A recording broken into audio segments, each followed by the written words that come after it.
The Nikki Glaser Podcast. The Nikki Glaser Podcast. Here's Nikki. Hello, here I am. It's the Nikki Glaser Podcast. Welcome to it. Joining me, as always, Brian Frangie. He's in Los Angeles. How's it going, Brian? Hello. It's going fine. I'm doing fine, everybody. Great. Thanks for asking. Yeah, your wedding is coming up very soon in a couple weekends. Oh yes. Don't remind me. The anxiety levels are. Yes. If you want to get tickets to my wedding, you can go to adamtickets.com/Brian's wedding. No, anxiety levels are at a high right now. Well, let's talk about that a little bit because we also have Anya here from, she's in New York. She's also getting married. So you're getting married, Anya's getting married July 9th. Yep. And Brian, you're getting married June 17th? June 17th. 17th. So this, and then Noah is also engaged in TBD on when she's going to get married.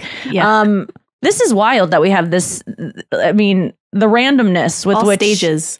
Yeah. Mm-hmm. And then me, who's like starting early stages of talking about that kind of stuff with her partner. Well, you're getting married on August 17th, 2048. 2020. Did you not hear about that? Honestly, I can work with that date. That's honestly, this is.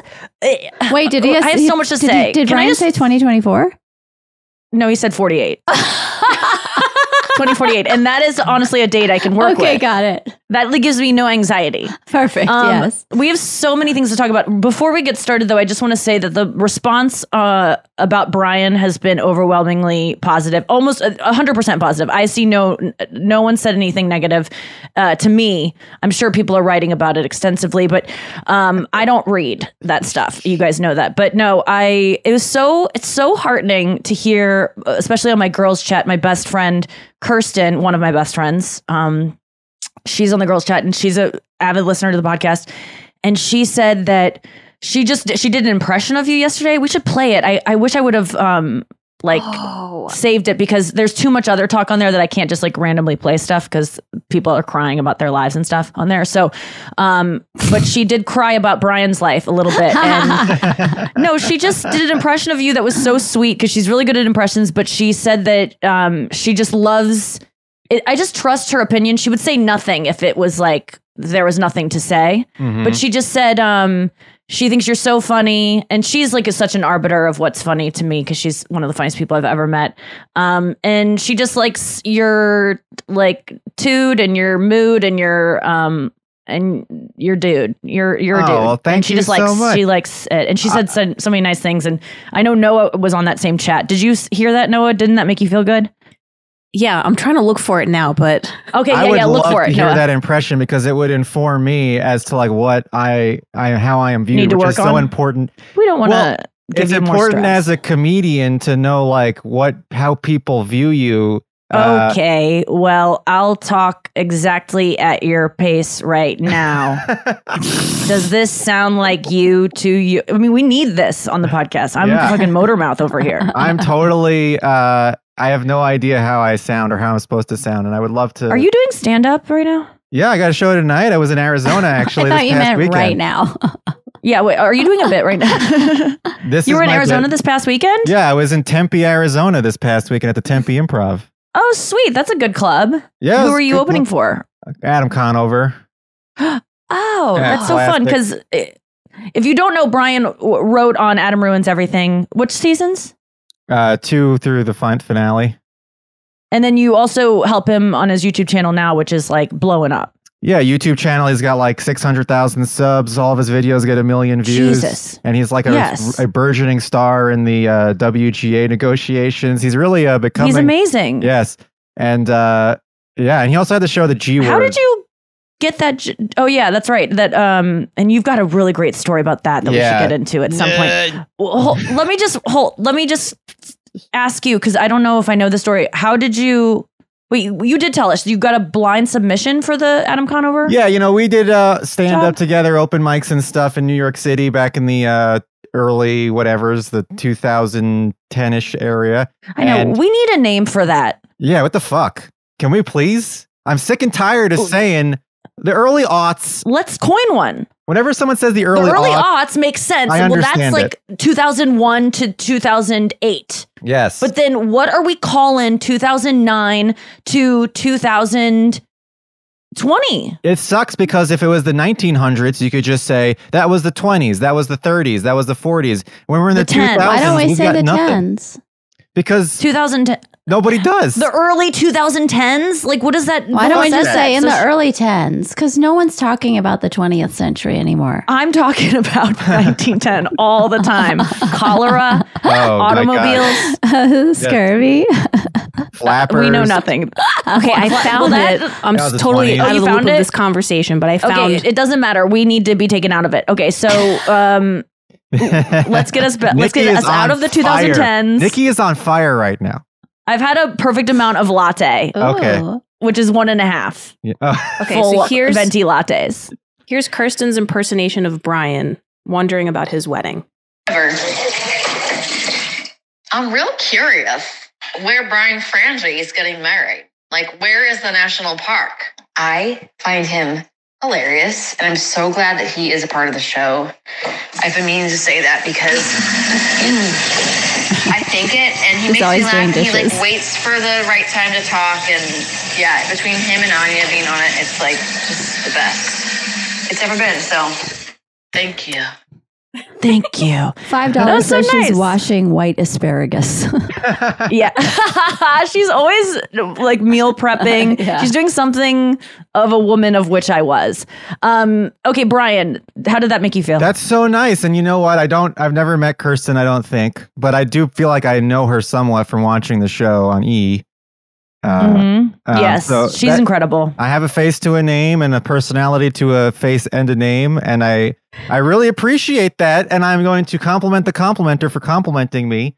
That makes me feel really good because I have a lot of self-doubt Ooh. sometimes about, doing stuff like this and Everything. putting myself out there and pretty much everything in general. And hearing compliments like that make me feel, give me the confidence to continue. And it's just so important to me that someone would say something like that. So thank you so much. Oh, that's so nice. I just watched a reel the other day or it was on Reddit because that's where I get my TikToks, but it was a girl saying, I never, ever, she was kind of annoying, but which I should probably not say that based on what she said, but she says, you'll see the irony of why I shouldn't have said that. But she goes, never keep a nice thing to yourself. Only keep bad things to yourself. Never keep a nice thing to yourself unless it's like nice boobs, nice ass. She like gave an example. She was like, I was walking by a girl on the street and I saw her journaling. And I said, you know what? I am so glad I saw this day because it is a nice reminder that I need to get back into journaling. And then the girl goes, I actually haven't journaled for so long. That feels so good to hear. This is going to make me journal more. So she was like, by saying that, I not only reinforced what she was doing that she was doubtful of, and she's going to journal more, but I'm going to journal more. And I felt good. It was just like, oh, we need to be, I always called them drive-by compliments. I started doing them at Lollapalooza in like 2009. When I started going to Lollapalooza, I would like early 10s. walk around. Yeah, the early 10s. I would walk around and because there's so many crowds and you're just walking through rivers of people upstream, I would just go like, nice bag, great legs, cool hair, nice hat. Like, and I would just do drive-bys. And so it doesn't have to engage in a conversation, but someone's just getting a little flit of a compliment, especially when you're going to something where people are being dressed to be seen, like a Coachella or Swiftchella, which is Taylor Swift concerts. I was walking in those masses of people and I'm like, I know that I'm dying for someone to compliment my outfit that I've put thought into because everyone puts thought into their outfit at Taylor Swift concerts. That why am I not complimenting every single person whose outfit I liked? And so I started and it felt so good to do. But I do want to ask you to follow up Kirstin's question, what national park? Because Chris has handled all of our travel, so I don't know exactly where it is. And why did you choose that national park? And what are we going to be doing? I will answer that question. However, I have a comment about what you just said. Please. About the drive-by compliments. So, like, again, your choices of when to talk, Yes. like Kerstin said, are just genius. No, they are. It's good. When you are done talking. Yeah. I have waited till she has finished talking, and now I am talking. And when you're doing striking and you have the WGA signs, you can write whatever you want on the signs. And a lot of people are like taking these signs personally. And it is kind of like, well, I'm a writer. I'm writing on this sign. If this isn't a good fucking sign, then like, and you're surrounded by other people who could potentially hire you. You gotta compliment people's signs. You should see the AI signs. Those are fucking awesome. Traffic cones are like the Kardashians. Complimenting other people's signs is a genius idea. And also you have to make sure what are your some good sign. ones? What is yours? So What I have wrote yours a been? bad Your one. best one. I wrote a bad one. Okay, share that one. I feel very sure. now because I thought it's so bad because I thought it was good, and then I'd be like, people would be like, "What's your sign?" And then I'd be That's like, art, man. "Yeah," and then it's like, "Oh, it was this," and then I would get silence. Like I was walking with these two people who were like, more successful than me, and I was like, "I wrote this sign, but it's I haven't seen it around lately because you leave the signs there." When you leave, and they're like, "Oh, what did it and say?" then people can pick up your sign You and can pick reuse up it any if one they like sign. it. You just keep Oh, that's rotating cool. signs. And they say, "What did your sign say?" And I was like, "It said, 2 wrongs don't make a writer." And then just like now, silence. I like it. Yeah, Well, I it was takes laughing. a minute to compute, but it seems Doesn't clever. make sense. Compute is the right word. I think AI. This is an argument for AI. We need. No, it's bad. No. I realize now. It's funny that it's bad. It's Yeah. Wait, I honestly, think it's Brian, great. you were. It's not. It's you did not? not. You were not trying to be like prolific. Like you weren't trying. That's the wrong word. I'm a bad writer, but you weren't trying to write something that was going to like make people think. You were being ironic, kind of, and doing a pun. Yes. Obviously, because you're a writer, puns are the lowest common denominator. So you were being funny by you. I see what you're doing. It is funny in that respect. Yeah. Because you were trying to be a little. If But I'm going to it's be totally honest, right. I wasn't trying to be ironic. I was literally thought But it what was is funny. 2 wrongs? What does that even mean? AI. I don't know. I don't just know. thought- AI is one of them, and there's got to be Okay. another wrong. And Yeah, those two not getting things paid don't enough. make Yes. a writer. I thought, think yes, it's I thought great. there'd be some logic there. Anyway, that signs. You know what I thought was interesting about the AI thing, which I didn't know until I listened to Justine Bateman on something or read something that she posted. Whoever, they're not even willing to talk about AI, right? Isn't that there's like a stalemate about that? Like they just don't even want to talk about it or have They any kind of. refuse to come to the table to discuss it because they say we refuse to put limitations on a technology we might use in the future. Right. Okay. But I didn't realize the problem would be that AI. Okay. So it's going to take people's jobs. That's the big issue that is like front and center. But the truth is that even if that happens and that's all legal and fine, AI will only be able to generate new material based on the material that it is fed from writers who have existed before. So writers need to be paid for the machines that are going to use their writing. Not to mention they're going to lose their jobs, but like they should be compensated for like the stuff that's plugged into the machine. I Yes. thought that was and an isn't it interesting plagiarism point I hadn't also? thought about. There's some Right, copyright just like lawsuits. takes everything that exists. Yeah, it takes everything that exists, it plugs it into the machine, and then it spits out a farcical, plagiarized version of a script that a writer would write, and has no humanity in it at all. I really don't believe that AI is ever going to be able to replace writers in terms of that. But what it can replace What is about humanity? if it replaces humanity, then it'll be great because then it'll be AI making stuff for other AI, and that'll probably be a utopian society that would be better than what we currently have. I But saw a clip of. Oh, sorry. What? What's your butt? well, AI. So SAG-AFTRA has just decided they're gonna do a vote on whether to strike or not. Also, and like AI can definitely replace actors and actresses by just like they could take a likeness of you, Nikki. Like, let's say you sign a contract and you say, I'm going to be doing this show. And then you tape for 1 day. And then they get all the angles of you. And then they can take your likeness and they can just have AI perform all the other scenes for you. And you don't get paid for that. And that's what F Girl Island will be once we get all the footage from F Boy 3. Yeah. Yeah. So They're going to go, pretty you can scary. go home early. Deepfakes are already so good. Like you can kind of do that. I watched this one that someone made me, my friend Brian Monarch, who does deepfakes of like, you'll often see like Joe Rogan and Theo Vaughn on different faces. Brian Monarch is the guy behind those.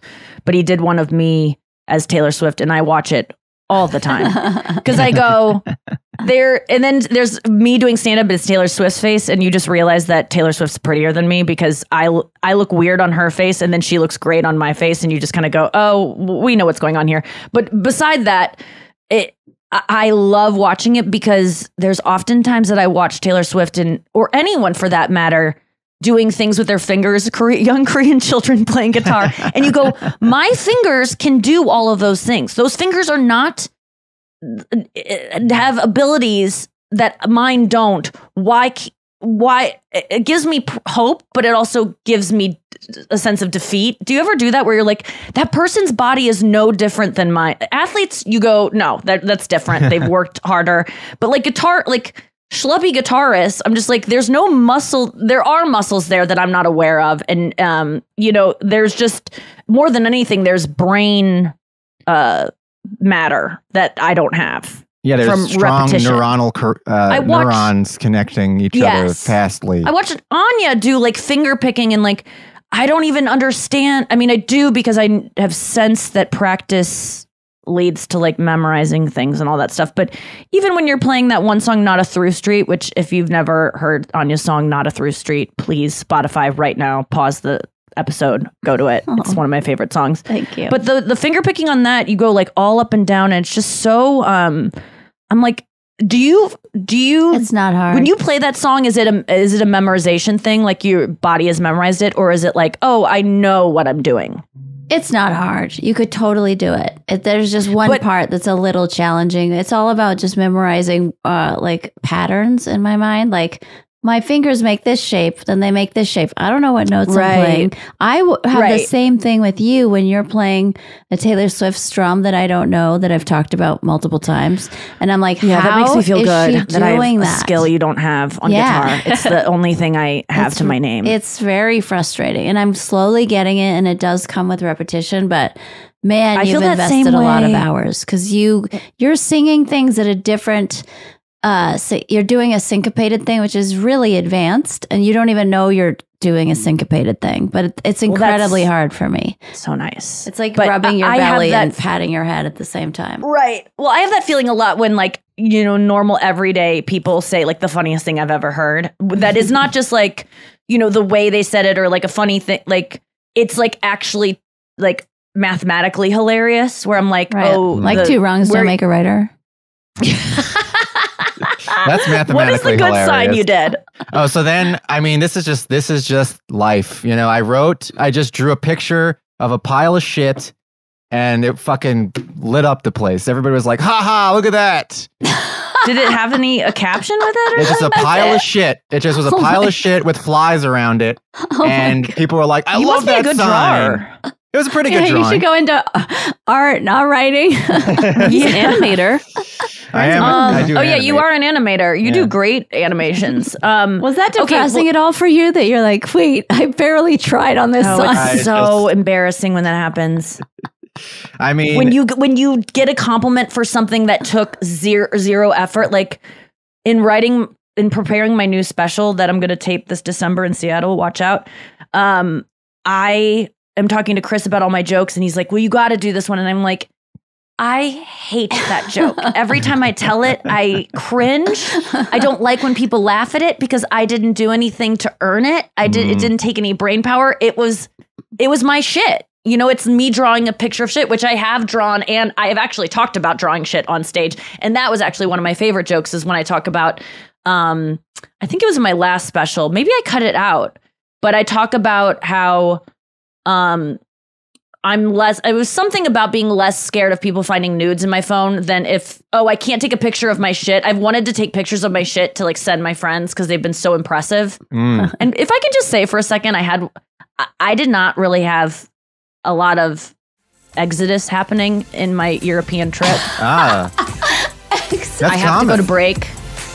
I'm going to share with you something that happened this morning and I want to talk about it. But no. I was really stuffed up all the break.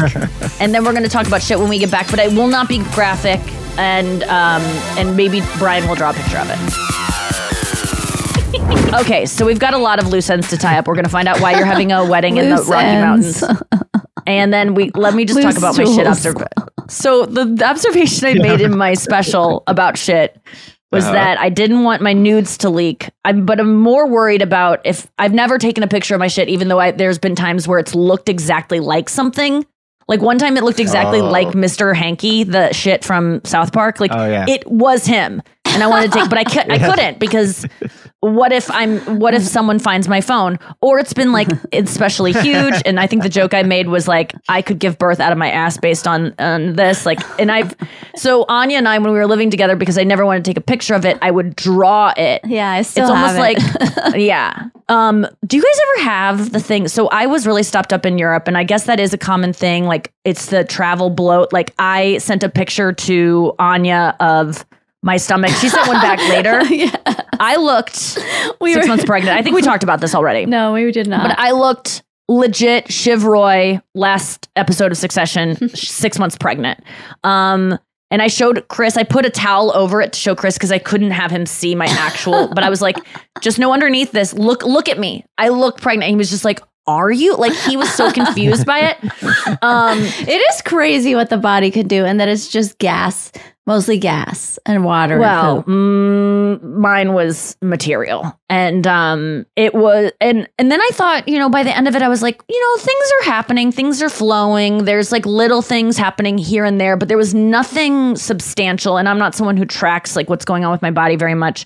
But the past 2 days, I don't know if anyone's ever had this. I woke up this morning with a horrible headache, and it started last night, and I've been kind of regular since I got back, which is my favorite word to say I've been shitting normally. When people are just like, I'm regular. It's such a stupid word. It's like when people are like, we're trying, and everyone's like, oh, you're getting cummed in every night. Like it's kind of the same thing of like, I'm regular. It's like, ew, I just see like poop like coming out in a good amount of chunks coming out of your butt.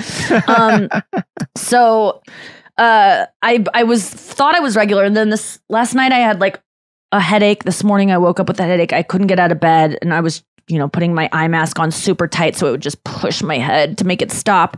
And then I went to the bathroom, and I was like, oh my God, that was it. I was like, oh, that like solved my headache. Then I went down to Starbucks and had a sip of coffee, and I instantly was like, what's the bathroom code?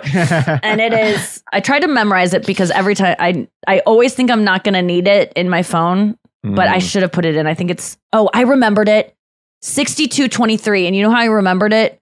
I was saying that's like, just remember a disgusting age, like a couple in Hollywood, like 6223. Like that to me is just like a gap that would happen. So I went in there and I had the best BM of my life, which is on par with many I've had, but isn't the best one where you're in a public space where you're like kind of worried about the plumbing situation, and you're the eel that you release into the wild, the electric eel, goes right down the hole, like it knows where its home is, like disappears. Don't you love that when you look in and it's already on its way, and you're like, this is going to be no issue, because the issue is always the breaking up of it, and then it breaks, and then it tries to go in twice, like both sides try to go in.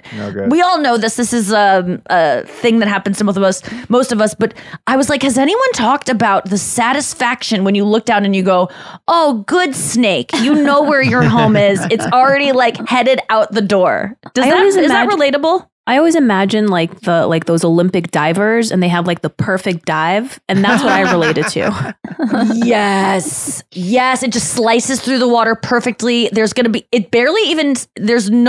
touch the out. You could drop your phone in the bowl, and if it just hit the sides, it wouldn't even touch the giant. Yeah. And aren't you kind of shocked and proud when like the tail is coming out? Yeah. What do you mean? Like it's like out of like the when water. it's coming out of the hole? I've never had that before. But I think in Europe I did a little bit, even though that my poops weren't big enough. Because in Europe, that's where it would have happened. Because the water level is so low in Europe toilets. Yes.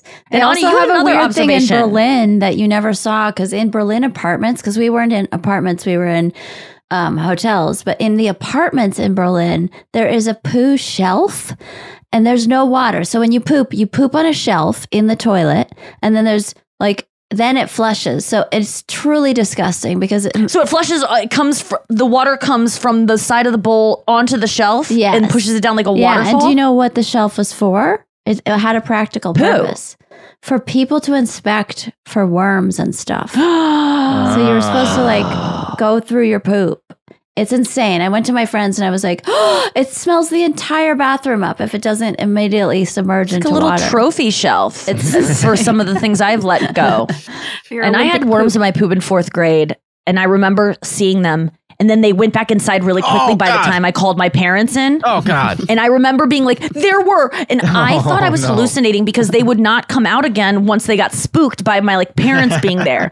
They were party worms and they don't like parents around. And so they ran. They thought the cops were coming. They ran back in the poop. And I was like, I know I saw it. And then I made the dumb mistake of telling my friend Molly Collier. I know you're out there. No. She's actually nice to me now. She's a fan. She's been at shows. But I told her in 4th grade that I had worms in my poop, and man, then everyone knew by lunch or by recess that I had worms in my poop. And then I had to deny, kind of like Kendall Roy in the final episode in one pivotal scene. Not even a spoiler alert, just giving you got to get to it. If you haven't gotten to it yet, get to it. But have you ever done that where you told someone something embarrassing when you were young and then... Well, you denied and then you pooped and then you're like, everybody look at my poop because the worms hide. And then, of course, the dumb worms would come out if you showed everybody. Yeah, or if everyone go, look, there's no worms because you know they're going to hide. And then that's when they're like, hey, what's up? I'm finally ready to come out. Like it's Pride Month for worms. Yeah. Okay, Brian, why the national park? We know you love the outdoors. Yes. And your lady Allie. But why this one and where are we going? We are going to Rocky Mountain National Park in Colorado. Right. Okay. And that's also where I proposed. And Allie and I have this thing where we want to go to all 63 national parks before we die. Before we die. Yeah. I'm working on my Frangie impression. How many do you have? Over 20. Over 20, yeah. Oh, that's good. You can die soon. Yeah, I've maybe I shouldn't go that fast. That's the lesson. Are you getting married outside? When are you starting to look at the weather? Like, is it that far out that you can start kind of seeing? In 2 weeks. Mountain weather is unpredictable, but I do kind of hope. You know the mountain weather. It's really. I don't. I hope that it rains. Honestly, I love the rain. I think it would be great if it rained. It's outside, but it's a covered and Allie thing. seems easygoing. Like she wouldn't care if it rains, and she'd look like hot in rain. Yeah, I think. Yeah, she wouldn't care. I think she likes the rain too. Thank you very much. You got a good one. When you say that on the podcast, you know she listens to the podcast, and when you say she's pretty, it like makes her week. Oh my God. If she doesn't know, she's one of the prettiest people going. Like naturally, effervescently a beautiful person. Like Chris and I are pretty obsessed with her. And she's just a lovely person. I'm actually really looking forward to like going on trips with you guys as couples. And getting to know her more and better because she's just an instantly fun person. I first met her. I think maybe I met her before Tim's wedding, but that's when I first feel like I got to know her. We went to a breakfast brunch thing at the Sunset Junction. Lizzie Cooperman was there. Yeah. Chris was there. Not an ideal situation. Yes, I think I was in like a funky mood that day, and I've been in some funky moods around her actually. Even when we went to dinner at that Tao, I think it was. Oh. You feel like you were Allie, in a funky if you're listening, mood? I apologize for my mood that night. I felt like I was in a funky bad mood, man. Really? Yes. Oh, I was. Oh my God. I'm not. I don't think I was. I know I was. I was depressed that day, and I was being kind of like existential dread, Nikki, of like, I don't even like my life. Like I was just being a bitch. And then I think it was probably triggered by how pretty she was. And I was feeling fat that night. And she just looked, and she got like all this food that I was like, man, she just is one of these girls that can eat what she wants. And like, she just looks great. Like just me at my worst. And then I knew Chris, I felt bad because it was supposed to be like couples having a couple-y dinner and like getting to know each other. And I'm just morose and I'm not being rude, but I'm just in a bad mood. And then I felt bad because I know that I wasn't my best for that. And it was like, I think that Chris was wanting it to be like, we're going to be this foursome, you know, this is the quad. Yeah. It's a reference Succession. And I felt like I blew it. And then I felt like we redeemed it on the street though, because we talked to you about some ideas. This is mind-blowing to How me. is- because When was this? Like the early 10s or? This was November. It's Okay. 1910. December. Yeah. It must have been January. Oh, okay. Of this I- year? Yeah, it was before Brian was on the podcast. Yeah, you guys were just visiting. And maybe this was when you were doing Wheel of Fortune or something. I don't remember exactly. Yeah, what. This wasn't in our Santa Monica trip where we were living there. This was a separate visit when I was just at a hotel down the street. So Yes. yeah, he was there visiting. Yes. This is a lesson to everybody listening. I'm sure this happens all the time because I left that dinner thinking that I was a piece of shit and I felt like I wasn't at my best because I had gotten my tooth extracted 6 days prior to the dinner. Yeah, you were in pain. I was in horrible pain. I just felt like you I couldn't wasn't eat anything. I couldn't eat anything. I asked So the waiter. jealous. I asked. I have to ask the waiter what's the softest food they have. But that was funny. You brought levity with your pain. But this is the lesson. After Mm. that dinner, I was in the car with Allie, and I was like, "Was I just a piece of shit all night?" Oh. And she was like, "No, no." I was like, "It just didn't feel like Usually when the four or the three of us, Allie wasn't usually there, but when the three of us hang out, it feels just very Easy. comfortable and easy." And that night, I was like, "I think I was a piece of shit." No, it was me, man. And You that's were, the like, lesson. yeah, you Everyone were picking thinks up it's on them. my vibe. I'll take responsibility for that because you were in pain and I'm sure there was something off about you, but I was not yes-anding that night. And it was on me. And I've been pretty reflective this morning. I was doing some journaling about my mood disorder that I clearly have. And like that reared its head in the international trip, like literally 1,000 times. I just, there's an email coming to you, Anya, at 1:00 because I have this new feature on Gmail that everyone should do.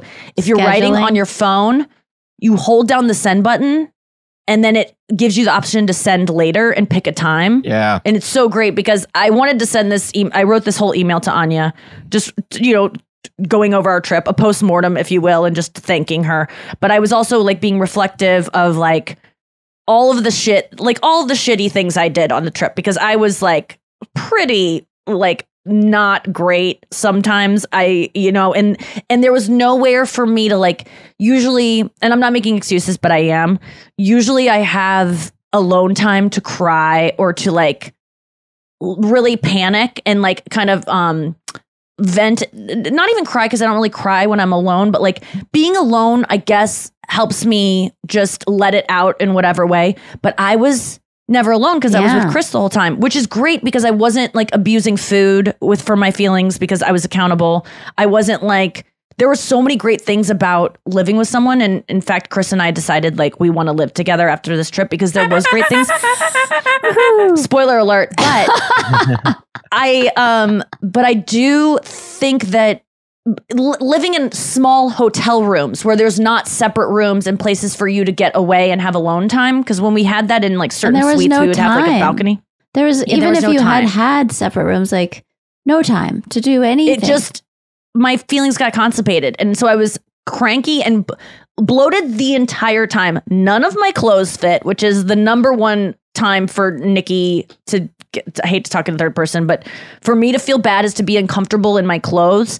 None of them fit. And I made the mistake of, I have this amazing stylist here in St. Louis who hooks me up with, she writes companies on my behalf and has them send me stuff. And then I post and tag them and then we send them back. And I've talked about this. They're all sample size 2s, but I didn't try on any of the outfits before I went because I was like, I'll be fine, and then I get there and I have nothing to wear except these clothes that are all too tight and make me feel insane. And meanwhile, I can't poop. I'm bloated. I just, and I was like under the impression that Europe is supposed to make you like diuretic or whatever, but it didn't happen for me. And so I was just like a moody bitch. And like, and I don't think I'm alone in this. That's why I'm sharing it. Like, I don't think this is something unique about me or I'm a bad person, but like when I get in a bad mood, I want to make other people in a bad mood too. Like I want other people to feel mad or to feel like I feel. What is that? And I don't think everyone does that because I don't have it happen to me from other people all the time. But like, what is that need to why don't I want to absorb some people's happiness instead of bring people down with me? Because you don't want to be alone. Yeah, you're looking for affirmation. I feel this way, and if other people don't feel this way, that means I'm a psychopath. And so I need other people to feel that way. It. Yeah, It's and like you're what I big say on about like, J-Lo. am I a psychopath? Am I crazy? I'm so weird. Why can't I be like other people? It's also harder work to feel better.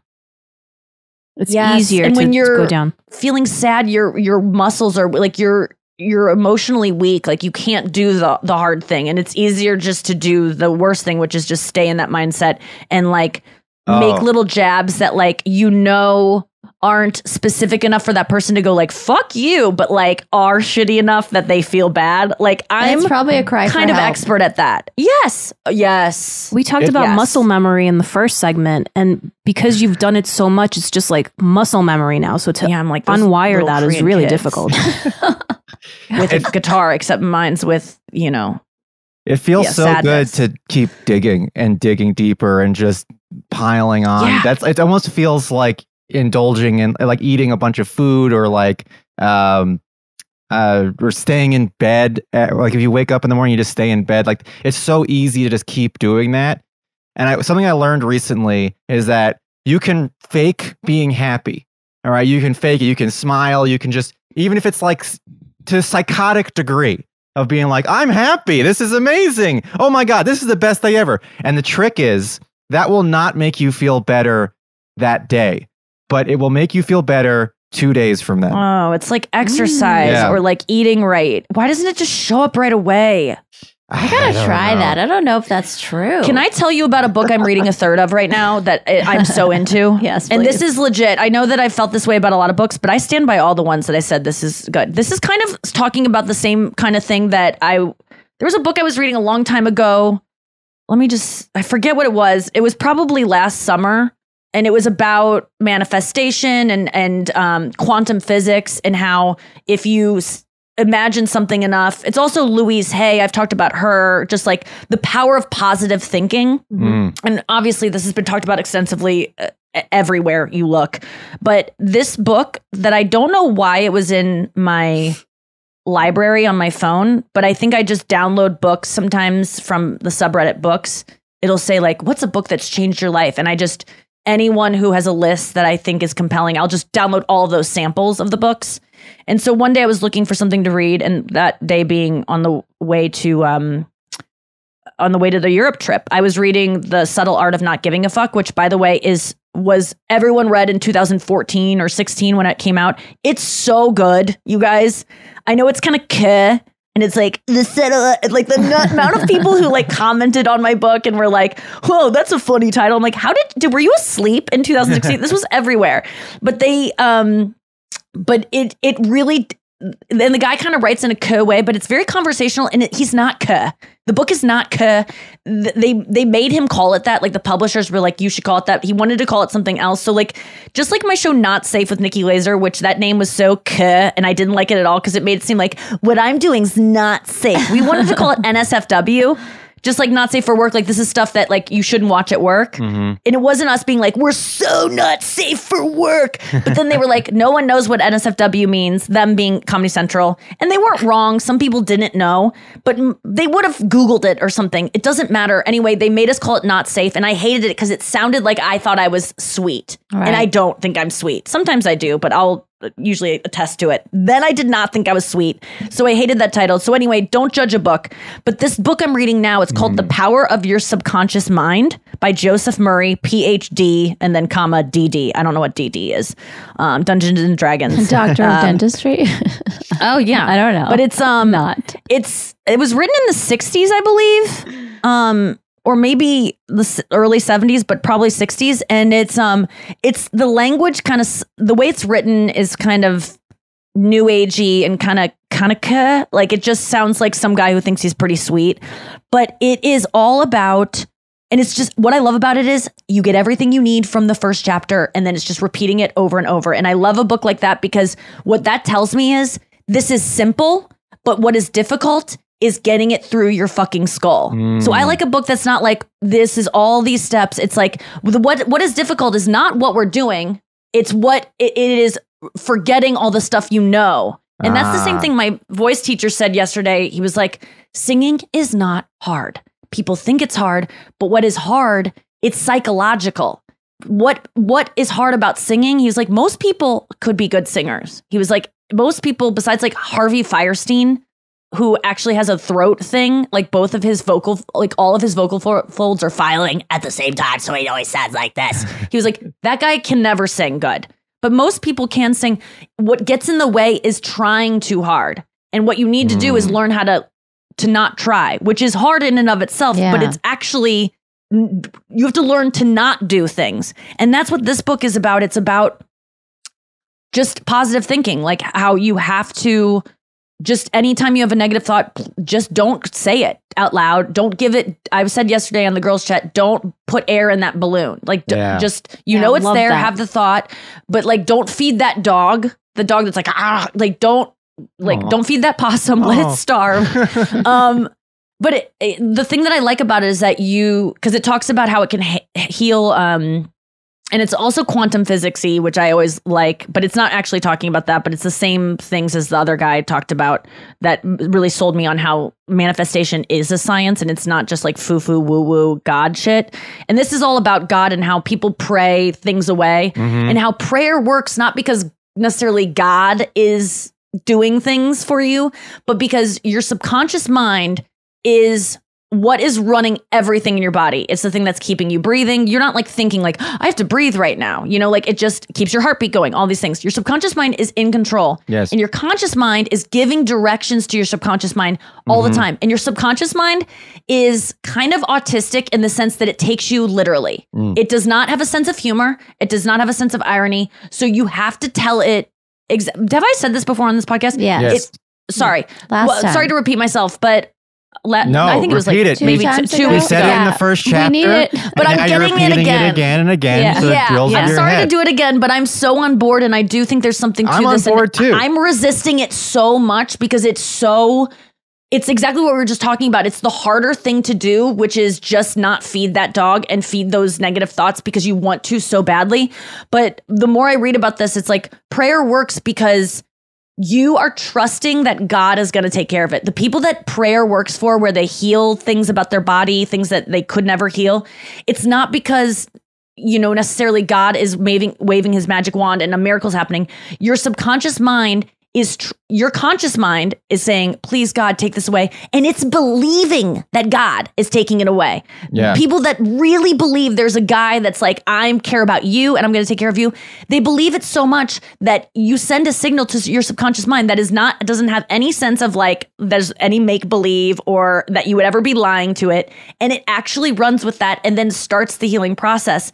And it works on a cellular level of all this, the way that you are breathing right now. And you don't have to tell it to breathe. It will start healing these things.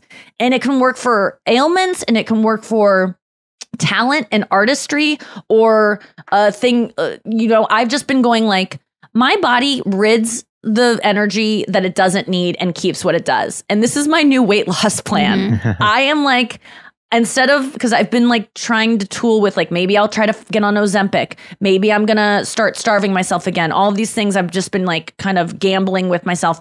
But instead I'm just telling myself my body uses the fuel it needs and it gets rid of the fuel it doesn't. It doesn't keep around things it doesn't need. And that to me is what being the right size is like, I just want to be the right size for me. I'm feeling a little bit bloated right now. And to get to that right size, which I have been before, and I've been healthy at that size, I'm just telling myself, I am a beautiful, long, slender lady, which I am. I'm a tall lady that has long, slender features, and that is just who I am. And that is who I will. I'm just saying that to myself over and over. I'm not saying I am Kate Moss. I am, things I wish I were that my body can't be necessarily. I'm just sending the messages of something that I know is within the realm of possibility for me. And I'm telling my body, like, this is what I am. And I'm also telling my body, I'm one of the best singers that's ever lived. I'm one of the greatest comedic minds of all time. I am the voice of a generation. I am telling myself things that let me just sneak it in, don't really believe. But No! I am saying them over. I'm just saying that just because I don't want anyone to think that I think these things. But I want to be these things. And so I am telling myself that I am, because the key, what I've learned, and if anyone knows more about this than me, please enlighten me. But the key is not to say what you want to be and be like, I want to be the best singer ever. I want to be the best singer ever. Like writing that over and over, or, meditating on that. It's I am. Right. The best singer ever. It goes And all beyond those just things. like forcing your subconscious to do it. You need to have that attitude. It is a requirement in order to become the best singer ever or the best comedian ever, because the way the world views you is only 50% on talent, then it's 50% on confidence. And you need to have that aura about you that says, I am the best and I know it. Are you stupid? Because it seems like you don't know it yet. That's the way you become the best. I'm scared of being that, though. Let me be honest. I'm scared of being that that person that I know who's delusional. I want to feel, again, like I want to approve of myself. I want to know my limitations and be okay with them. But at the same time, you're right. I do want to be the best singer in the world, which I'm never going to sound like Beyonce, I don't think, or Adele. I don't think my head shape or my vocal cords are shaped in the way to ever be that way. But I think Taylor Swift is my favorite singer, one of my favorite singers. And she does not have the same voice as a Kelly Clarkson or an Adele or a powerhouse of like Ariana Grande. And I think she would even admit that. But her voice to me is something so special that I would trade in all of those girls for her voice any day. Because it's perfect to me. And so I think that is, I think that's what I'm getting at. And it's so hard to do, though. I got to say that maybe this is why I'm repeating it on here, is because when I first read it, I was like, this is what I'm going to do every morning. I'm going to write 100 times over. I'm the best singer in the world. My body rids itself of energy that it doesn't need. It keeps what it needs. I'm a slender, beautiful young woman. My face is not falling off my skull. Like I was going to say all the things that like No, you can't say that one. or like gravity will affect my face in a beautiful way. Like Yeah. I'll say whatever it is. You should alter that line a little bit of the my body rids itself of things it doesn't need. There's too many negatives in there. It should be my body only keeps what it needs, like something like that. Yes. Okay. like Yes, that. you're right. That's good. Keep it positive. That's a good point. And I was like, I'm going to do this every morning. It's been a struggle for me because I've been waking up feeling not like that, and I've given in to not having those thoughts, and I've given in to the negative thoughts, and I've been like kind of blowing up those balloons, even though I'm reading this book knowing, and I know for sure this works. I have no question. I'm as sure as there's no free will, and you guys all know how I feel about that.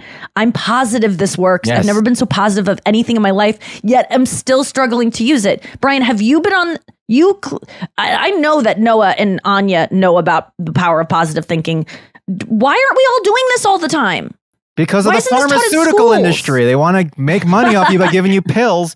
Capitalism just tells you wrong. you're Those not help too. enough. And we have, if for $14.99 a month, we have the solution to your problem, and it takes 5 seconds. People are too lazy. They don't want to What's do the work. $14.99 a month? How do I get it? Apple TV, that's all you need. Oh, right. Right. I mean, whatever it is, like, you could take a pill, or you could go to this person or whatever they're selling, or you could just buy this hamburger and you'll feel better for 5 seconds. That's what capitalism is. It's creating needs in you, saying you're not good enough, you don't have this, and you need all of these products. Yeah. You stink. You're disgusting. You're a piece of shit. But Anyway, we have the Why don't you solution. do it ever? Do you do you do a lot of positive stuff, but like I think human beings are. Why can't we do it?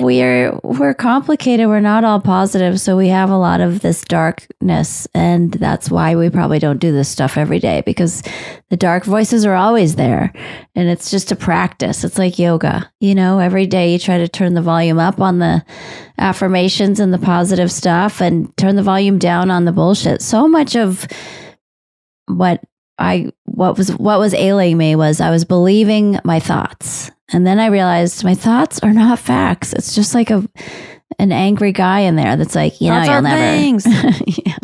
Thoughts are Yeah. things, Nikki. The cool thing about affirmations or like dreaming, daydreaming, fantasizing, visualizing what you'd like. I think that's so powerful. Prayer, whatever you want to call it, is the reason it's so useful is sometimes you haven't even thought about what you want. You're just thinking how much you don't like what you have. Oh, this sucks. Why is this way? I hate my voice. I hate my partner. I don't like where I live. Blah, blah. And then if someone's like, what do you want? Well, like in a perfect world, like my experiment about, let's say a phone rings and you pick it up and your dream is on the other end of the phone. They're like, Nikki, oh, we love this you question. got this job, or you're going to move here, or you're going to be dating so-and-so. What is the phone call saying? Like when you write down or you visualize your dream, it's hard. And sometimes you realize, I don't know what I want. I don't even know what my dream is. I don't know what I want. My mom has said that to me my whole life. You don't even know what you like, when she's holding up 2 pairs of shorts for me to like wear to school. And we're at Famous Bar and she's shopping and I'm doing that thing, crossing my arms. And she goes, Nick, which one of, do you want to get this or this one? I'm like, I don't know. She was like, you don't even know what you like. And that's another struggle for me, is like Chris talking about what's our 5-year plan. Just imagine what you want in 10 years. And I'm like, more of this? I don't know. I don't know. But what about that phone call? I want to hear what, if you have to choose right now that a phone is going to ring and on the other end is going to be, what is it, Anya? It's like asking you something, or it's like, giving guess what? This happened. Information. Like you got a job on SNL, or you're going to be doing a movie with Judd Apatow. So it rings. First of all, I'm not going to answer it because I'm going to be like, who the fuck is this number? And your ringer's off. Yeah, it's off Miss too. it. So, and then it goes to voicemail, and it's like, hey, this is your dream. If you have a chance, can you please call me back, because I have a lot of good things to say. And then my voicemail is full, so it just doesn't even get through. Wait a second. Okay, Brian, what is your call right now? Ring, ring, ring, ring, ring. Hello? Oh, wait, I have to say it. Wait. Yeah, I'm you. Hello? Oh. Hey, listen, Brian, you just... Who's this? Oh, this is your dream calling you. Listen, you just sold a cartoon to Fox or Hulu or something, and you're going to be the creator and showrunner of your own cartoon. Oh my God, that's a good one. Yeah. Okay. Guess what? Wait, Brian can I ask you? This is not outlandish to me, Nikki and Noah, at all. At all. I'm like, Just well, tell that's your why I'm subconscious asking. mind Do that. you have scripts out there could that happen? Like, could a script get into the hand of someone that could call you and say that? Yeah, I mean, I did sell a show once, but it just didn't get picked up to series. So I'm close enough, but it's just so hard. That's so. God, man, your dream stresses me out. If that call came in, I'd be like, I got to come up with an idea and I got to like learn how to draw. Like, I love that someone else's dream could be my like kind of like stressful thing. But I love that dream for you. And that is so going to happen for you. And even you putting it out here like this, there's maybe someone listening that's like works in, what's it called? Talent development, or like, what is it called when companies are looking for scripts and stuff? Oh, there's production company and agency? Development. There's someone working in television development that has some sort of now is a little bit inquisitive of like, what's this guy have to offer? Because and where could we send them to go check out your stuff? Apples2apples.com. No, I do. I would love to write your Instagram. Go to my Instagram at Brian Frangie. But I would love to have one day, this is not like my dream, but I do want to have a coffee table book about apples. Yeah. Okay. That seems pretty easy. That's the next call. Yeah. That's the text that you get. Okay. We're going to get to the rest of our calls after this break. And I would implore you guys to think of this yourself and maybe call into the show and let us know what your call would be. Love to hear and you those. can find that at our Instagram underneath our bio. In the bio part, there's a link to a place where you can leave us a Fanthrex message and tell us what your call is. This is so fun. We'll be back with more. Okay, Noah. Ring, ring, ring. It's your dream calling. Hello? Noah. Oh, yeah. Hi. Can you speak louder? I can't hear you. Are you there? Hello? Yeah. Just 1 second, please. I just need to close out these windows right here. And yes. Hi. It's Noah. Noah, we have great news. You have land with a farm and cows and horses and all the animals that you've ever dreamed of. What? It's all paid for. You won't have to pay property taxes either. It's all yours. Oh. Whoa. Okay, so Noah's dream is to inherit land with cows. What else was on it? horses, chickens. And where is this? Okay. So, wow, this sounds great. Where exactly can I ask? Can I ask a few questions? Is that okay? Yeah, of course. Okay. It's the rest of your where life. exactly is this farm? In Arizona, where there's really comfortable weather all year long. Okay. Wow. Well, this is really great, and I'm just gonna need a couple days to think about it. But There's going to be dogs and cats. Do we say that? Oh. Oh, wow. Will they get along? It sounds like it's two animals that don't get along. I'm thinking of all the problems with this. This is my hell, is inheriting land and getting a cartoon that I have to produce. I'm sorry to make it about me, but I'm thinking, like, I love that I love that everyone's dream is so different. I just want to have an animal sanctuary. That's my dream. That sounds so good, Noah. I want to come visit it. That does sound Yes, amazing. exactly. I mean, my if you're God. a bestie at home right now, Can you have a wing I for can't wait birds? to hear all these Pun dreams. intended. Yeah, I can't either. When Wait, he will you have retired, I was like, that is my dream. I want to be able to retire and just save animals in a sanctuary. Mm. We should collab on that because I want to have. Yeah, I also would love whenever I see these videos online of like cows playing with balls and like birds flying around and being friends with other fishes and stuff. Like that's so great. Okay, so that is a great call. I don't know how you're going to have the property tax part of it. It's all paid for in the dream. Yeah, someone is going to like leave you something. Like this is totally plausible. That someone who not in my encounters you, family. you're a nice person. No one in your family. That's not going to happen for you. But like someone, no, someone is going to encounter Noah and be so touched by her like overall generosity and spirit that you're going to be one of these people that is left something just from like you being kind and being like, "Oh, sir, your shoe is untied," instead of him being like, "I know it is," and screaming at you like Brian. They're going to be like, "Thank you so much. Let me put you in my will and give you all this land." Yeah. Okay. I'll take it. Ring, ring, ring. Hello? Yep. Me? It's Anya. Yeah. I'm doing you. And then you're your dream. Hey, you know that song you've been fucking toiling over for months? It's going to be in the trailer for this thing, and you're going to be independently wealthy because you and your co-writers will split $2.5 million. And you can finally buy that house that you want with the dream kitchen, and your parents are going to live close by, and you'll live in the same city as your friend, so you won't have to do this podcast on Zoom. And all your friends and family will be close by. Can I just tell you, like, I'm not even joking. First of all, I love this dream. But the other day, Chris and I were talking about moving in together and then eventually like getting a house if we get married and all these things. And I was like, you know, we're talking about where we want to live. And I'm like, I want to live in I love living in St. Louis, but I was like, I gots to get a friend. Like, I need a friend here that I can see every day. Like, I need it. And I was like, I'm going to work on convincing Anya to move to St. Louis. Really? And so, yes. We're open to it. We're open to it. I know. And Chris goes, really? And I go, I think they're open to it. And I'm like, I think I can sell them on it. I'll like see what I can do. But I like that was part of your dream as well, because it's part of mine. I like need to live close to a friend. That's the thing, everyone, that is so useful about this, because I don't even know exactly what my dream is. I just know generally I want to be close to friends and family. Don't know how that's going to happen, but you don't have to know.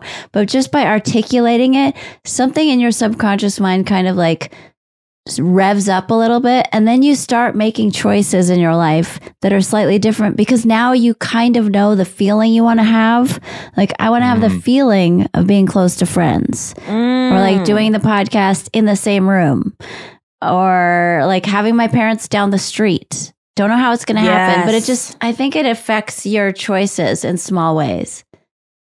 It's not like magic, that. you know what I mean? But it just gets you thinking in a different way. Okay, here's mine. Ring. Wait, what, Brian? No, I was just going to ring the phone. But I do want to say it's also important. It's not just thinking in the same way. It's when you do this phone call conversation, it generates a feeling inside of you. It's a feeling of what you would feel like when you did have success, which your subconscious brain it tells your subconscious Yes. mind that you're getting it. Yeah, and that then your makes you feel subconscious good. mind makes it happen. And so often you start feeling more worthwhile and worthy. Like when I was trying to be in a happy relationship and I was painfully single and sad and dejected, I would do that in the mirror every night. Like as if the guy I liked, my dream partner, was saying all the things I'd ever said to me. And at first I couldn't come up with anything. And then I was like, well, how could you have a dream partner if you don't even know what you want? But then it was like, I love you. I have your back. You're the sexiest person I've ever met in my life. Like things that sounded ridiculous to me, but I'm like, you said it out loud. yes. And then I started In the mirror? crying. Yeah. And then I'd be like, this is so awkward and weird. But like, why is that crazy? Where did you hear to do that? A friend of mine was like, you should do some affirmations. Like tell yourself all the things you want your dream and you partner. got it. And then I started going to bed at night instead of crying myself to sleep. I had the feeling that I was in love and I was having amazing dreams and I was like giddy and like I had this crush feeling and I was like, this feels bad. Like this feels like I'm getting away with something, like doing drugs. I was so high off this feeling. It fucking worked. So if you're in that situation in your life, try that for a couple nights in a row. Tell yourself the things you wish your dream partner would say to you. No one ever has to know. You never have to say it on a podcast. You don't have to, but like it's so nice that you did because it is embarrassing, all of these things, like doing them alone. Or like that's why it helps this phone call thing to like do it as a podcast. This is like content, so it doesn't have to be as embarrassing. Okay, and so that's why I'm here's asking you to picking up call the phone. in Yes. because I'm asking you to do it, so you don't have to feel bad about Here's doing it. Nikki. Okay. Hello.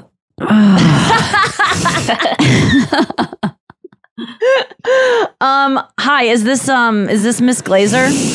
Yeah, hold on. I got my sleep mask. Who is this? Wait. Can I call you back? I actually, this is urgent. I don't.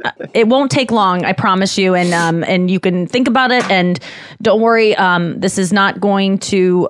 You don't have to do anything right now about it. That's my dream. Is someone starting that with like, you don't have to get back to this right away. Okay. Taylor Swift has heard about you and your love of her music and appreciation of her music, and she is really looking to mentor someone musically to take them through the process of being a singer-songwriter. And she really thinks, based on what she's heard from you and what she's seen of you, that you really have what it takes to be a great singer-songwriter, and that she can really help you through that process. And she wants to be your mentor and is inviting you to come out on the road with her and just be a part of the experience. And she'll try to help you write off stage. And she really also wants some of your comedic input in her own life. And I think that she artistically thinks you could both benefit each other very much. And then eventually we'd like to work towards a place where you can, debut, be featured on a song of hers on a future album, and then share the stage with her at some point in a future concert. If you work hard enough and you get to the point where she thinks you're deserving of that. Wow. I love this. No one knew this. What? Not Well, I think really. This We is could have cool. imagined. We could have like not to this degree, You were but we kind of could saying have. you never wanted to meet her. So this is I a little like bit the different. collaboration. Chris said don't meet her aspect. until she wants to meet you. Like that's the ticket is like you don't meet your heroes. We heard that from someone famous. I forget who. Chris could remind me, but he said don't, because I think I have a chance to meet her this weekend and I'm going to turn it down because I just don't want, I want to meet her when she wants to meet me. And because I'm going to see her this weekend. Sorry to people who haven't been able to go to Eras yet. I know this is getting annoying. But in Chicago, I'm going to see her with my mom and then another night, 2 nights. But yeah, I just feel like, I think my last time we did this in the girls chat, this phone call thing, my dream was like her asking me to be in a music video.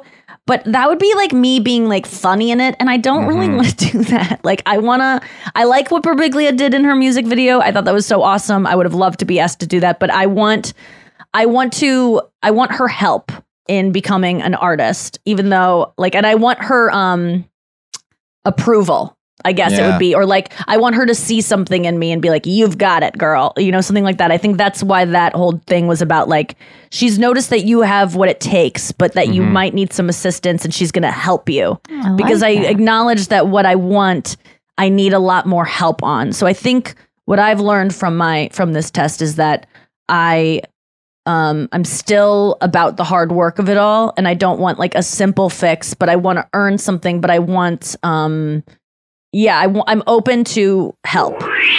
So what did you when you were saying that and you were doing the phone call, how did you feel? What were the feelings that manifested?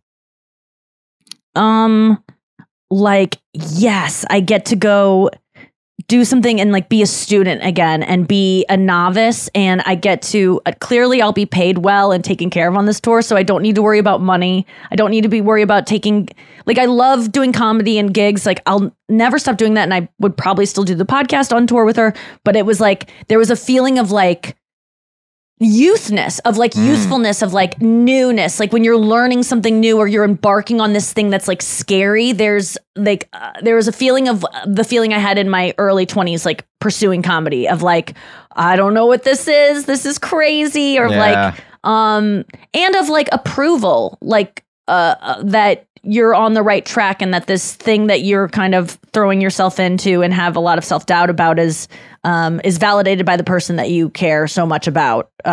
And who, like, you know, like Jerry Seinfeld telling me I was funny. I was like, okay, got it. I'm good. Like now, and for many months I was like very, like I was riding that high, you know, and Anya even had to remind me in Europe, like, remember what Seinfeld said? Like, you're funny. Like, you don't need to question that. But I do, because I listen to clips of Tim Dillon, and I'm like, how can I think I'm funny when there's Tim Dillon? Which, by the way, he has a book coming out. I'm so fucking excited about it. Yeah. I think I heard him on Your Mom's House. I was listening to clips this morning. I don't know if I was cutting with them or I was like trying to be inspired. It's hard to tell when you're listening to someone you admire so much, like whether you're like trying to make yourself feel worse about it. Those clips are cut, by the way, meaning they're edited. I get that, but still off the dome, he's just a superhuman. And the fact that I'm even able to acknowledge that and know that makes me feel special. Like, I know that I'm talented because I'm able to know that Tim Dillon is the best. Like, clearly there's something, it gives me self-esteem to know that I know for sure he's the best. But he's shared in this Your Mom's House clip that was so funny. It's the one where he's introducing his book. You can find it online. I think it's like Tim Dillon Clips. It's like the YouTube channel. But he was talking about how his dad, like, one time told him, like, you know what's good about you? He was like, I was smoking cigarettes with my dad at the age of like 12 in his car. Yeah, like he was like, and you know, his dad told him, you know what's good about you? Like, meaning there's one thing, he finally found it. He goes, you never smoke them down to the filter. Yeah. You always leave some. He goes, that's what's good about you. And it was making me laugh so hard. But then he also said that his dad used to always like kind of say things like, there's always going to be someone who can do what you do. You're never that special, kind of like always cutting everything with like, no matter what you achieve in life, there's someone who can do it. Like kind of the way I think about myself, of like, anyone can do this. It's not that I'm not special. And in certain ways I am, but I tend to see things pretty like, it's about hard work. It's about luck. It's just like, don't get on your high horse too much. And his dad would say that to him. And I'm like, it's so funny that, but I think Tim Dillon, out of every comedian I know, I do agree that most comedians, people could do that. And there are like copycats of like, it's kind of repetitive a lot of times. It's not that we don't need more of that. It's great. Artists are inspired by others. But I do believe Tim Dillon is one of the exceptions to that. I think he is so extraordinarily, uniquely funny. And I was just thinking like, I don't think I was cutting with his clips, because sometimes I do. I go like, God, you'll never be this funny. He's so fucking smart and fast and funny. But this morning I was like trying to be more inspired by it and tap into whatever that, obviously I admire it. So it's somewhere in me, that kind of like honesty and brutality with which he speaks that I look up to so much, that I'm like, let me have more of that. Yeah. And let me I'm even talking like him now. Like, let me listen to this and absorb some of it. The other day I was trying to write like a bunch of jokes about one topic. I just wanted to write a bunch of jokes about having gained a little bit of weight, because I think that's just like an interesting topic to discuss. So just like, just a little bit, you know, like it's not enough to really complain about or for anyone to feel bad about you. But I was like, where can I go with this? And I was on this porch of this hotel in Tel Aviv, and I was like, I just want to write a bunch of jokes And instead of just trying to do that, I was like, who just has jokes rapid fire? And so I just started watching Jim Gaffigan on 2 times the speed on YouTube. And I just like dumped buckets of jokes on my head. And like I was sopping wet with that kind of like thinking and that kind of joke writing, which Jim Gaffigan is just like joke. There's no fat in the jokes. There's no like, you know, I typed in like fat jokes and it's like all Jim Gaffigan. But if you ever want to hear jokes about any topic, you type in Jim Gaffigan in that topic and he has 20 minutes about it. And I think he has the most precise like writing. So I've been using things that I'm jealous of that I'm envious of to inspire me more so lately. Do you guys ever do that? Yes. Do you ever like immerse yourself in something that you might avoid otherwise because it makes you feel bad? I mean, Tim Dillon did that to me. You know, Tim Dillon was my podcast co-host for like 8 months on like 10 years ago on the Unbelievable podcast. Really? My first podcast. Wait, I think I did know this, but I forgot it. Oh. Yeah, he was my co-host. We were co-hosts. Do you agree with me? About what? That he's extraordinary? Well, this is what happened on the podcast. He would be on the podcast and I was like, this guy is a fucking star. And like, he shouldn't be here. And then eventually, like, what is he doing here? And then, so we had 8 months of, you know, great podcasts. And then eventually he left to do his own podcast. But this was like in 2012. I was like, this guy is so funny. It's like, I'm not ready to be on the same podcast as him. And then he did leave and then the podcast was shit. No, but it was fine. And I saw it in 2012 or whenever it was. And then he left and then I was not surprised when he blew up. Are you still friendly with him? If I saw him, he would say hello, but I don't like, you know, text him or anything. But you guys were podcasting for 8. Was it a bad ending? One of the best moments of no, it was a perfectly fine ending. Oh, good. One of the good. best moments because he would come to my apartment in Sunnyside, Queens, and I used to make chicken franchise, one of my best dishes that I could make.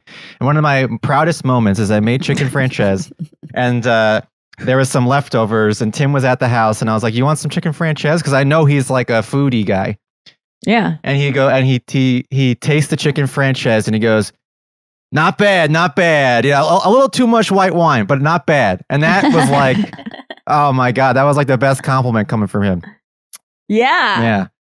I mean, it's the best compliment coming from him that he was a co-host. You don't agree to be a co-host on someone's show unless you think they've got something, and which you clearly have. There's no question of that. That's why, and you don't ask someone to be a co-host on your show if you don't see that they have, and like you did with Tim, like, yeah. I want to absorb something of what this guy has, but yeah, and then it's hard to see, especially it's sometimes hard to see people that you started with or like were beneath you in the comedy world, like, you know, eclipse you, or like, I struggle with all that stuff, but I'm finding like, just try to enjoy it and not compare yourself, but like use it to learn.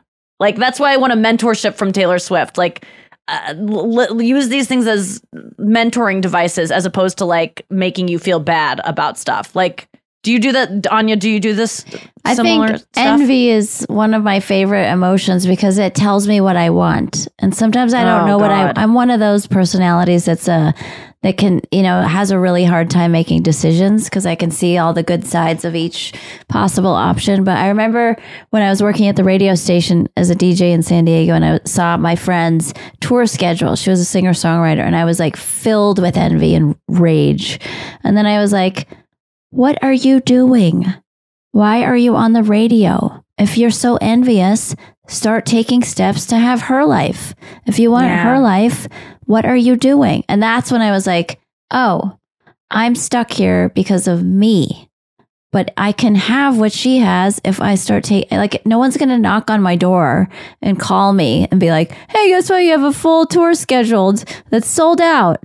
If you've never even made a record. What was the purpose of this calling thing? The things we Miracles want can happen. I'm just kidding. Our phone calls are possible. Everything we've all said, I mean, is extraordinary. Besides the property tax. But you're taking voice lessons. You are a comedian. Taxes are unavoidable. It's death and taxes. And Noah also got a call that she's never going to die. No, Noah might end up being like, I saw a really cool farm in Arizona. and On I can afford attractive it. land that happens Right, to be exactly. a Tax sovereign write-off. nation. She can afford the property tax. Tax Right. write-off because it's a Oh farm. yeah, yes, Right. yes, because it's a sanctuary. Okay, thank you. All right, it's true. That can't happen. Also, I just But found Anya, out if finish you your have thought. weddings on your land, you can write it all off.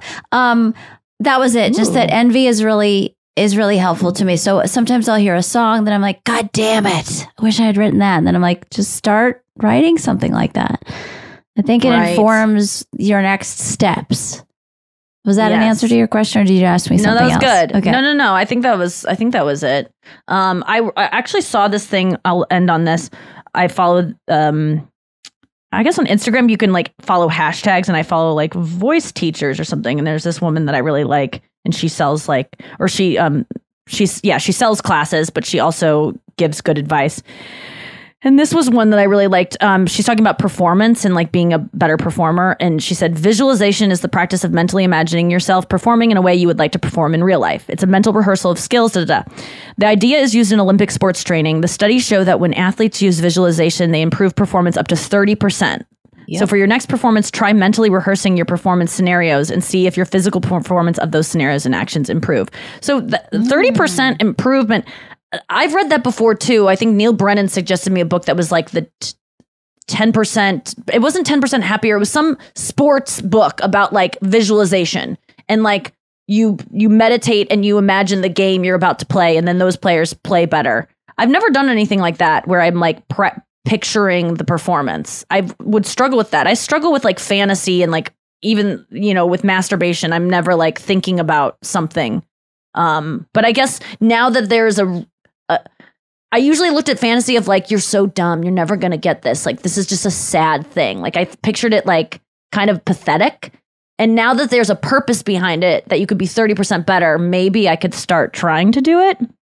But there was another one too that said, be well rehearsed. Science has proven that when musicians or athletes rehearse their performance ahead of time, they perform up to 30% better. I mean, that's so true. We all fucking know that. Bringing this isn't back to the thing we started with in the beginning about weddings and anxiety.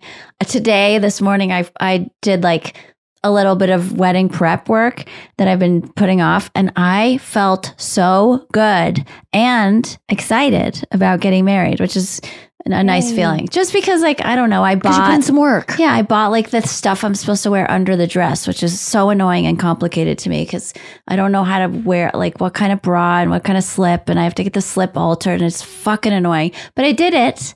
I bought all the things. I'll probably not wear any of them, but I bought a bunch of options and answered the caterer and wrote to the fucking delivery people. And I'm like, oh, now I'm getting prepared. It's the same thing as playing guitar for a couple hours, or like before Europe, I picked out all my outfits, and all of a sudden I was like 30% less nervous because I'm like, I know what outfit I'm wearing on what day, and it feels so good. Do you ever watch these people like on YouTube, like the guy Jay Shetty with the ice blue eyes, and like all these other like influencers that you kind of think they're full of shit? Ryan Holiday, he's the stoicism guy. There's Lewis Howells. He's a friend of mine, but like these guys, and it just seems so easy for them to do all these things all the time. It can't be though, right? Like no one just lives thinking positively, always practicing. I think the only person that does maybe is Taylor Swift, and that is why she's been so successful. Like I look at her success and it's like, I read this diary entry that they posted on the Reddit the other day because she shared her like journals from the years. And it was like, today's the anniversary of when she picked the 1989 album cover. And I was like, who gives a shit? And then I read the journal entries where she was like, I arrived in Shanghai. I'm very tired and jet lagged, and I knew if I slept, I'd be totally screwed. So I went to the gym, and I'm like, that's Taylor Swift. And then she wrote like, and I just was feeling unsatisfied with the photo shoot we did for 1989. I can't describe, but I just am not finding what I want. So I went back to the original stills that we took for like the outfit fitting or whatever. I'm paraphrasing, but she was like, and I looked at the Polaroids and I realized, oh my God, there's this one Polaroid of me that doesn't have my eyes showing. And there's just something captivating about it. And that's the cover. And it was just like, oh, wow. It was she going over things, not sleeping when you know that it's going to fuck with you. Not because, she needed rest. And this was at a time in her life, I think, when she was exercising too much. And she would probably admit that too. But I was just reading that going like, there are certain people like this who got into good habits young, and like instead of me beating myself up that like I wasn't 22 and going to the gym instead of sleeping and picking out my album cover and performing a sold out show in Shanghai with a ticker tape parade, like, and all these things, I was just like, what can I do to maybe be more like that? Or like, how can this inspire me? So I'm going to try to do more of that. This was an enlightening This was an episode. inspiring episode for me, too. You guys got me. Yeah, what are we all going to do? Just sit by our phones all day? Hello? Just pick up every spam call.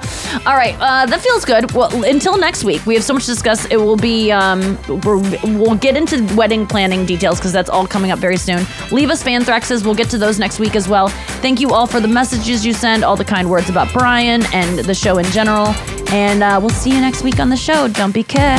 And just manifest that shit with your subconscious mind, bitch.